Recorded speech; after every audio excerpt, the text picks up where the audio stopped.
The first thing I saw was my wife's wedding ring spinning across the asphalt. It made 3 tiny circles beneath the patrol car's headlights before stopping beside a dark smear of blood. Then I saw her.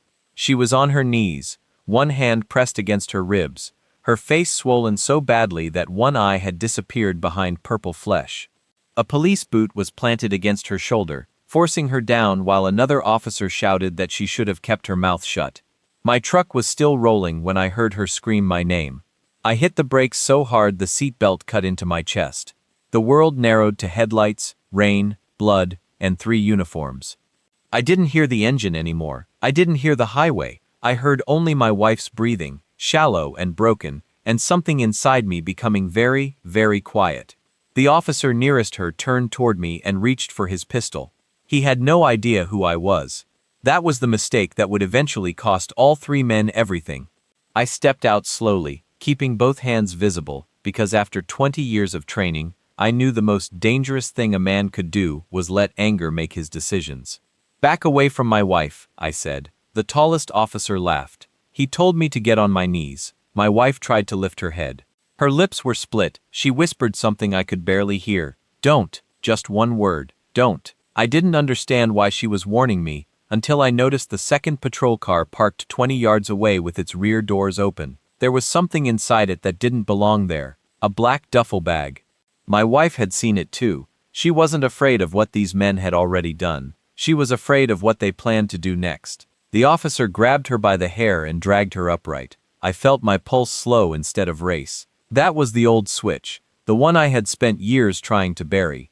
Before I became a husband, I had been the commander of a special operations team that went into places where governments denied anything had happened. We moved quietly, we gathered intelligence, we extracted people, and when necessary, we ended threats before they could reach another innocent person. I had left that world because I believed I could build a life where my hands were no longer stained by orders. My wife believed it too. She knew about my past, but she had never asked for stories. She never wanted to know how many nights I had slept with one eye open, or how many names I carried that would never appear in any official report. She loved the man who came home, not the man who had once gone away. Now that man was standing 10 feet from her, and 3 corrupt cops were about to discover why some soldiers never truly stop being soldiers. I kept my voice calm. I asked what they had done to her. The youngest officer looked nervous. The other 2 didn't. That told me everything. This wasn't a bad traffic stop that had gone too far. It was organized. They had chosen her, they had prepared for something, and they had made one fatal assumption. They thought my wife's husband was just another civilian who would panic when he saw blood. I lowered my hands and took one step forward. The tallest officer raised his pistol halfway. "Don't make another move." His voice was steady, but his eyes weren't. I noticed the details automatically. His thumb was too close to the safety. His stance was wrong. His weapon was pointed at my chest instead of controlling my hands. The second officer stood behind my wife, watching me instead of watching her. The third kept glancing toward the black duffel. I memorized everything: face, posture, badge number, vehicle number, rainwater dripping from his sleeve. A small scratch across his knuckle. Every detail became a file in my mind. I asked my wife whether she could breathe. She nodded once. The tallest cop said she had resisted arrest. I looked at the bruises on her wrists. "She was driving home from the hospital," I said. "She doesn't have a weapon. She doesn't have a record." "Why is she handcuffed?" The youngest officer swallowed. That tiny movement mattered. He was scared. Not of me. Of the other 2. My wife suddenly coughed and blood touched her palm. I heard the youngest say, "We need to get her to the hospital." The tallest officer snapped his head around. "Shut up." There it was. The fracture in their story. My wife had not been arrested because she had broken a law. She had been arrested because she had seen something. I looked toward her car. The driver's door was open. Her purse was on the seat. Her phone was gone. The windshield had a fresh spiderweb crack near the passenger side. Then I saw the camera mounted on the tallest officer's chest. Its recording light was off. A police officer doesn't accidentally turn off a body camera during a violent arrest. Not 3 times. Not while 3 officers are involved. I knew then that the beating had been deliberate. My wife looked at me again. Her good eye filled with tears, but she didn't cry. She was trying to tell me something without speaking. I crouched slightly, keeping my eyes on the gunman. "Honey, look at me." She did. "Are you hurt anywhere besides your ribs?" She hesitated, then she tapped 2 fingers against her thigh. Twice. I understood the signal instantly, because she had learned it from me years earlier. It meant someone was listening. I turned my head toward the patrol car. The rear passenger window was dark. Too dark. There was a shape behind it. Someone was inside. The tallest officer stepped between me and the vehicle. "Your wife is coming with us." I smiled for the first time that night. Not because anything was funny, because the last piece of the puzzle had clicked into place. "No," I said, "she isn't." The officer drew his pistol fully. The youngest whispered his name. "Rourke, don't." Rourke ignored him. He aimed at my chest and told me he would count to 3. I didn't move. 1. My wife closed her eyes. 2. Somewhere behind me, tires hissed over wet pavement. 3 never came. A distant siren began to rise, but it wasn't coming from the direction of the station. It was coming from the opposite end of the highway. Rourke looked confused. I wasn't. Someone had called for help before I arrived, and whoever made that call knew exactly what these men were doing. The siren grew louder, but Rourke didn't lower his weapon. Instead, he stepped closer to my wife and pressed the muzzle against her temple. The youngest officer froze. The third man looked toward the highway. I could see panic spreading through him like ink through water. "You don't understand," Rourke said. "This is bigger than your wife." I looked at him and said, "Then explain it." He laughed, but there was no confidence left in it. She saw something she shouldn't have seen. My wife's fingers tightened against the asphalt. I asked what she had seen. Nobody answered. The black duffel bag suddenly moved. Something inside it struck the metal floor of the patrol car. The sound was unmistakable. A hard object. My wife flinched. Rourke looked back. That was enough. I moved. I didn't rush him. I didn't need to. One moment his gun was against her head, and the next his wrist was pinned against the hood of the cruiser. The pistol hit the pavement. He shouted. The youngest officer stumbled backward. The third drew his weapon. I turned toward him and stopped him before he could raise it. The movement was fast, controlled, and almost silent. Training had a language of its own. It didn't care about rage. It cared about angles, distance, timing, and survival. I kicked the weapon away and drove the man to the ground.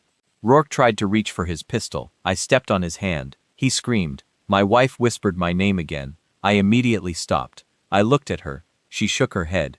"Don't become him." Those 4 words hit harder than anything the cops had done. I could have broken Rourke's arm. I could have made him beg. I could have turned the rain-soaked road into a place he would remember until his last breath. But my wife wasn't asking me to forgive him. She was asking me not to let him decide who I became. So I stepped away. The distant siren stopped. No police car appeared. That was when I understood something else. The siren had been a recording, a distraction. Someone had triggered it remotely. The youngest officer stared at me with genuine fear. "You don't know what you're walking into," he said. "Then tell me." He looked at Rourke. Rourke shook his head. The young officer whispered, "They've been doing this for months."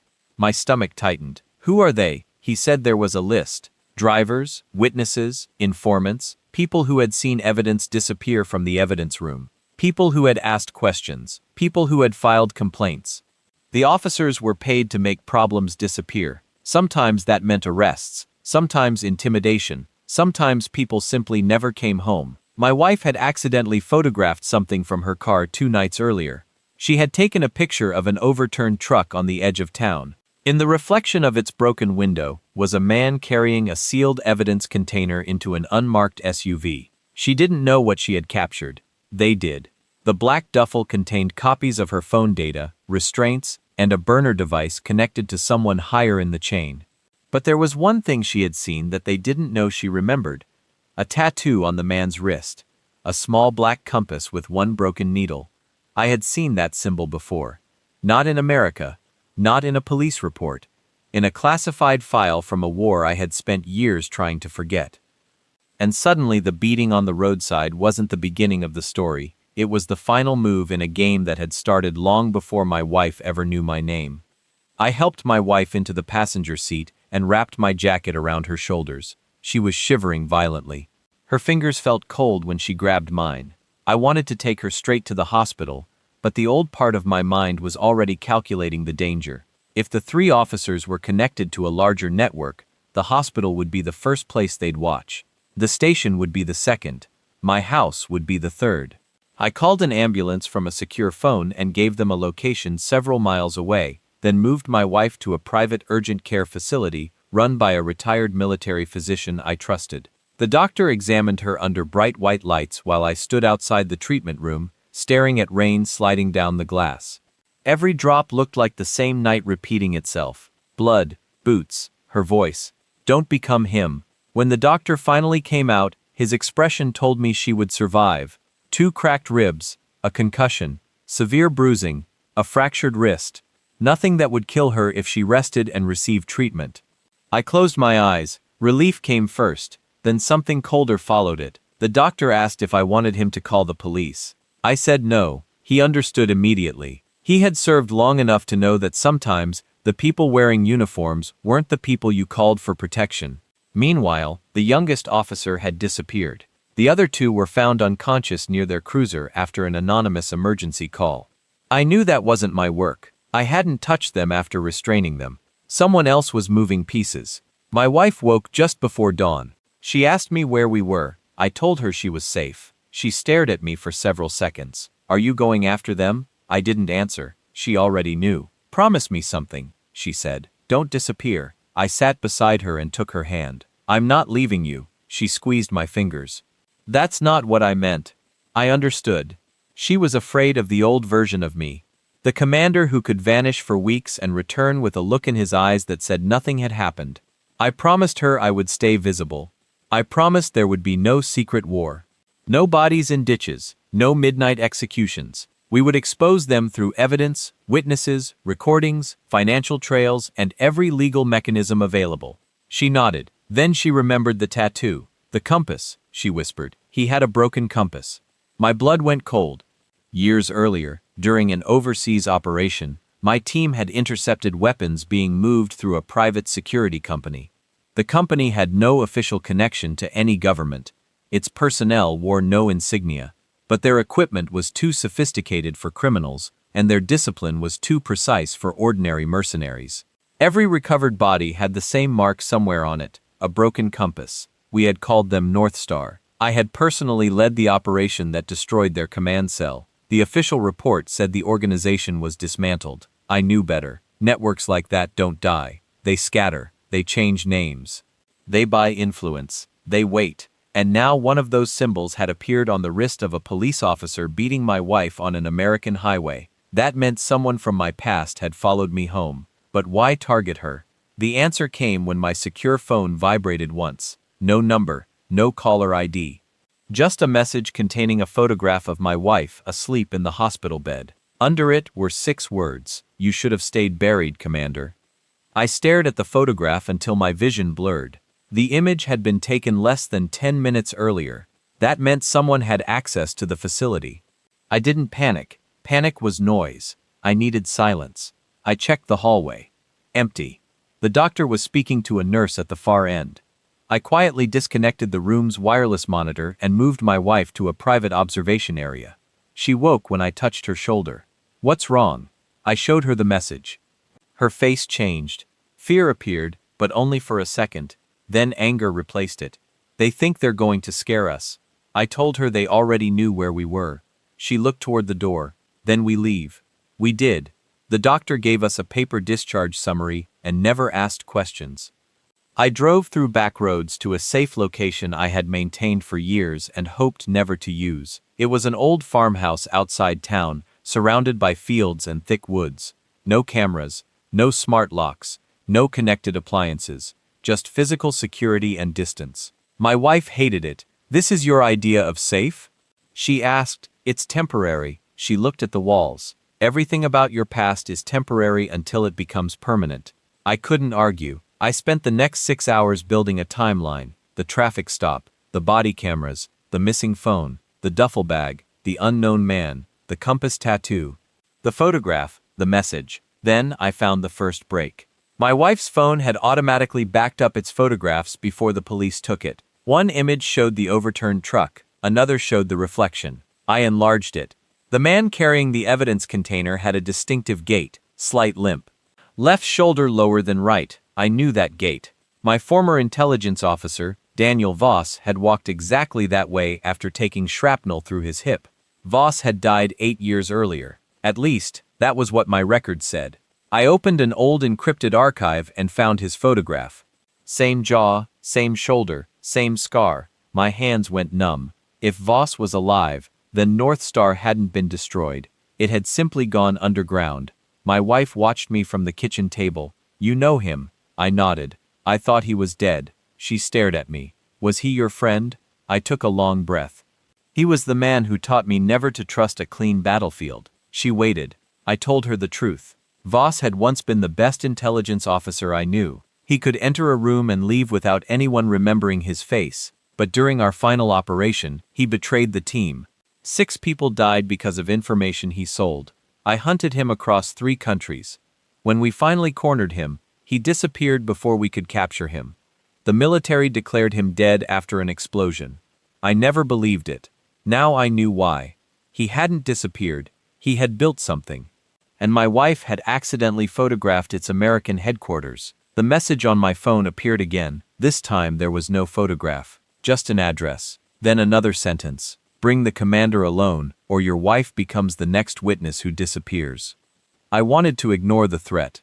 I wanted to call federal authorities and hand everything over, but every instinct told me the network already had people inside. The corrupt officers were only the visible layer. The real structure was deeper. I began making calls through people I trusted from my old unit, not active duty channels. Not official systems, just former teammates who had learned, like me, that institutions could be strong and still contain weak men. Marcus Reed answered first. He didn't say hello. He said, "I saw the message." I asked how. He said someone had sent it to him too. That meant the threat wasn't only aimed at me. It was a warning to anyone connected to my former team. Within an hour, 3 former operators were awake and working. Nobody called it a mission. We called it protection. We gathered public records, court filings, traffic camera archives, property records, shell companies, hospital access logs, and evidence room inventory reports. The pattern appeared slowly. Every victim had been connected to something that threatened a private security contractor called Meridian Shield. Meridian had contracts with municipalities, logistics companies, and several police departments. Its executives looked respectable. Charity boards, government conferences, photographs shaking hands with politicians. But money moved strangely. Payments went from Meridian to consulting companies, then to law firms, then to accounts controlled by relatives of police supervisors. One name appeared again and again, Daniel Voss. Not as an employee, as a silent investor. My wife sat beside me while we traced the transactions. She was still bruised and exhausted, but she refused to sleep. "That's him," she said, "the man in the photograph." I nodded. Then she pointed at a company name. "That one." It was a medical transport company. I asked why she recognized it. She said the ambulance that had arrived at the roadside had displayed the same logo. My stomach dropped. The ambulance hadn't been called by us. It had been waiting. The entire scene had been staged. The fake siren, the empty ambulance, the open patrol car. They had planned to move her somewhere controlled after the beating. The hospital photograph had been taken because someone expected us to survive. They wanted me angry. They wanted me hunting. They wanted me moving toward a location they controlled. That was the real trap. My wife looked at me and said, "They're not trying to kill you." I looked at her. "Then what do they want?" She answered quietly, "They want you to prove you're still the man they remember." That sentence changed everything. Voss knew me. He knew my instincts. He knew I would protect my wife. He knew that threatening her would awaken the part of me I had buried. The entire operation was designed around that weakness. They wanted the former commander back because they believed he could be manipulated into committing the violence they needed. Then they could eliminate him and blame everything on a rogue veteran. I leaned back and stared at the ceiling. For the first time that night, I smiled. Voss had made one mistake. He remembered the soldier I had been. He had forgotten the husband I had become. The next morning, I walked into the sheriff's office, carrying a folder. I didn't threaten anyone. I didn't mention Voss. I simply asked to speak with the internal affairs supervisor. She was a woman named Elena Ward who had spent 15 years investigating police misconduct. I watched her read the evidence. Her expression hardened with every page. She didn't ask whether I had obtained it legally. She asked whether my wife was safe. I said temporarily. Ward made 3 calls. Within 30 minutes, the state's inspector general was involved. Within an hour, federal investigators were notified. The corrupt officers were placed under arrest, but I knew arrests weren't enough. Their phones had to be secured before anyone could wipe them. Their homes had to be searched. Their financial accounts had to be frozen. Most importantly, someone had to protect the witnesses already inside the system. Ward agreed. She gave me one piece of information that changed the investigation. The 3 officers had been assigned to a special task force that technically didn't exist. Its records were missing. Its funding came through Meridian Shield. The commander of that task force was a police captain named Harlan Pike. Pike had a spotless record: awards, commendations, community service photographs. He was exactly the kind of man people trusted, because he had spent years building the appearance of trustworthiness. Then Ward slid another file across the desk. Your wife wasn't the first. Inside were photographs of 6 people who had disappeared after traffic stops, workplace disputes, or minor arrests. One was a young mechanic, one was a school administrator, one was a retired judge, one was a truck driver. The pattern was unmistakable. Each person had discovered something connected to Meridian. Each had disappeared after a confrontation with police. My wife had survived because I arrived before they could move her. The room became silent. Ward asked me whether I recognized the name Pike. I said yes. Not personally. But I had seen his name in a classified after-action report from 12 years earlier. He had been a liaison for a government contractor operating overseas. His name appeared next to a redacted intelligence officer, Daniel Voss. I felt the old world closing around me. Pike had been there from the beginning. The corrupt cops were not rogue criminals. They were assets. Meridian wasn't merely a company. It was a laundering mechanism. And Voss wasn't merely hiding. He was directing operations through people who could move money, evidence, weapons, and information without appearing connected. Then my phone rang. It was my wife. She was safe at the farmhouse with Marcus guarding the perimeter. Her voice was calm, too calm. She said someone had left an envelope at the front gate. Inside was a photograph of me standing outside the sheriff's office. On the back, one sentence had been written in black ink. You keep choosing the law. Let's see how long she survives it. I closed my eyes. Voss wanted me to come after him. He was escalating because the investigation was getting close. Ward asked what I was going to do. I looked at the photograph and said, nothing they expect. That was the moment the hunt changed. I stopped chasing Voss. I started building the net around him. For 3 days, we did nothing visible. No confrontations, no raids, no threats. We let Pike believe he had frightened us. We let Meridian's executives believe their money was still moving. We let the corrupt officers believe their lawyers could protect them. Behind the scenes, every transaction was being copied. Every phone connection was mapped. Every property associated with Meridian was photographed. Every witness was moved somewhere secure. My former team worked quietly with investigators, never touching anything that could compromise the case. The old me wanted speed. The husband in me wanted certainty. My wife wanted both. On the 4th night, Pike made his move. He ordered a fabricated warrant for my arrest based on an accusation that I had assaulted a police officer and stolen a firearm. Ward intercepted it before it could be executed. That told us Pike was losing control. Then one of the arrested officers broke. He confessed that Meridian maintained an underground archive beneath an abandoned industrial facility.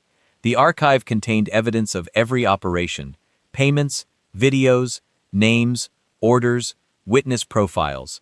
The reason they kept records was simple: blackmail. Nobody could betray Meridian without risking exposure. The archive was their insurance policy. Voss was there, Pike was there, and the 3 officers had been ordered to bring my wife there alive. She had photographed something they couldn't afford to let investigators see.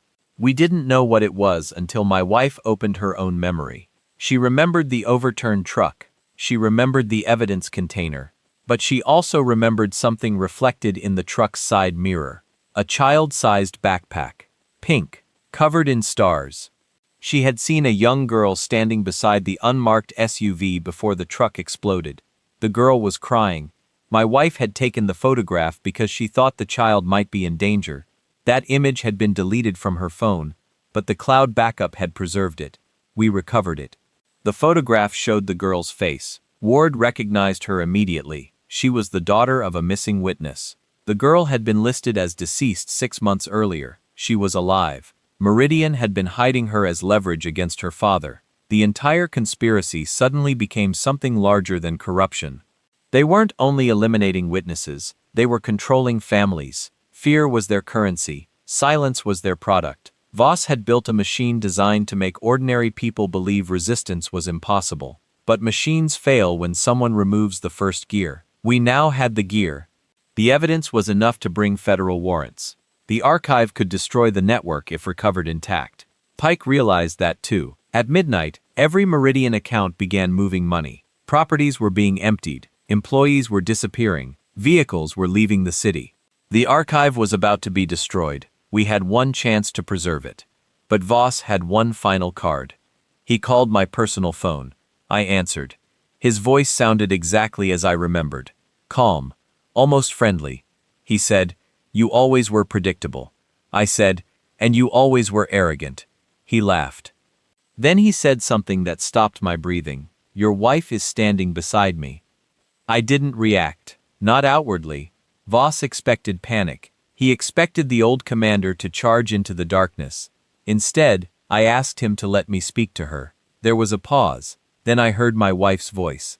"I'm okay." Her voice was steady. "Don't come here." Voss laughed softly. "She thinks she's protecting you." I asked where they were. He gave me the industrial facility address. I knew immediately it was a trap, because federal teams were already moving toward it. Voss wanted me there before they arrived. He wanted one final confrontation. I told him I was coming, then I hung up. Marcus looked at me. "You're not going alone," I said. "No." He understood. This time, we were not going as soldiers. We were going as witnesses. Every investigator who had worked the case had the location. Every transmission was recorded. Every entrance and exit was monitored. The facility was surrounded before we approached, but the building itself was silent. Too silent.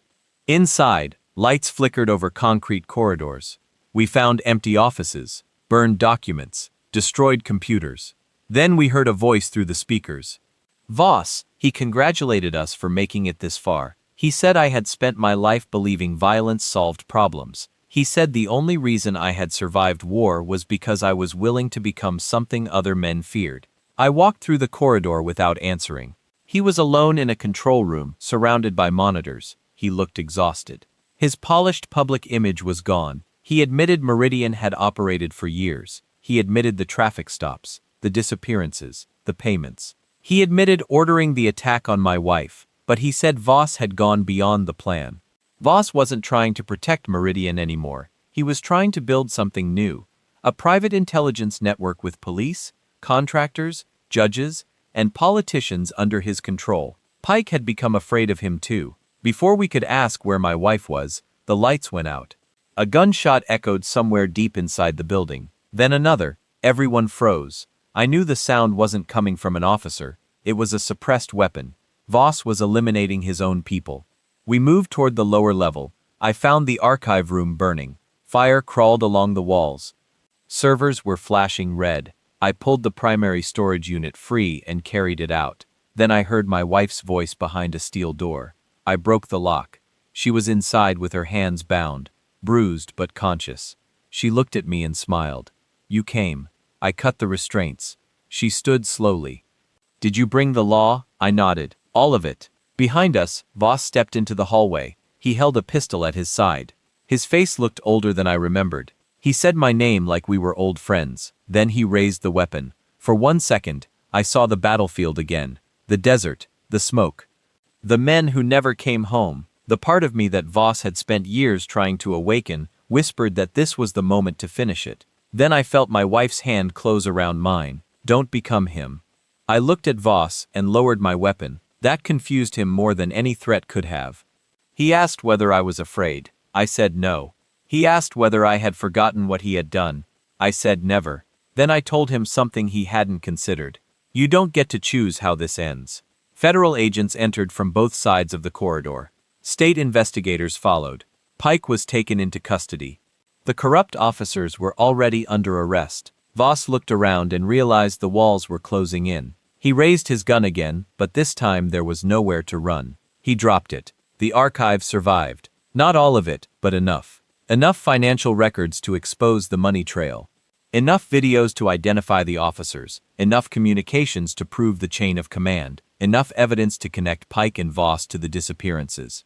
Over the following months, indictments spread across 3 states, officers resigned, contractors were arrested, companies collapsed, judges recused themselves.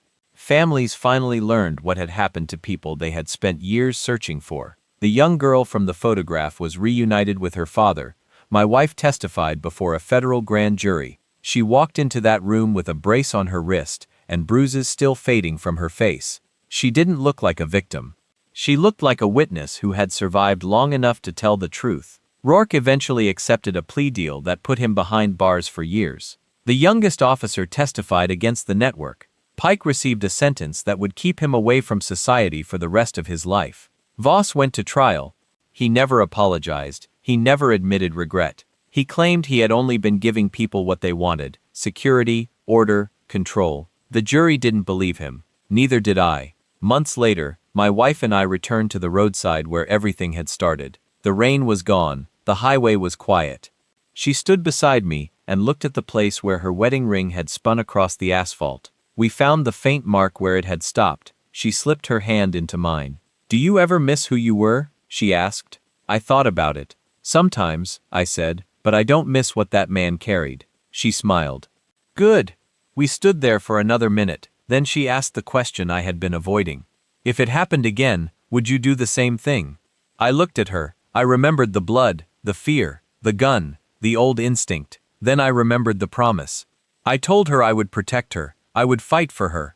I would expose anyone who tried to hurt her, but I would not become the monster they expected me to become, because revenge had been what Voss wanted. Justice was what destroyed him, and sometimes, the coldest victory isn't the one where your enemy dies, it's the one where he has to wake up every morning knowing the truth survived him. My wife squeezed my hand. We walked back toward the truck together. For the first time in years, I didn't look over my shoulder. I didn't need to. The war was finally over. Not because I killed the enemy, but because I refused to let the enemy decide who I would become. Where are you watching from? Comment your city or country below, and tell me what kind of story you want next. Military revenge, psychological thriller, or emotional family justice. But before you go, I want you to answer one question honestly. If you were in his shoes, would you have waited for the police and trusted the system, or would you have locked the doors, hunted down the people responsible, and taken justice into your own hands? There is no easy answer, because when the people who are supposed to protect you become the threat, every choice carries a price. So tell me what you would have done. And if this story kept you listening all the way to the end, stay with us, because the next story may remind you that sometimes the quietest person in the room is carrying the most dangerous secret. Until then, stay safe, stay sharp, protect the people you love, and remember, justice may move slowly, but truth has a way of finding its way home.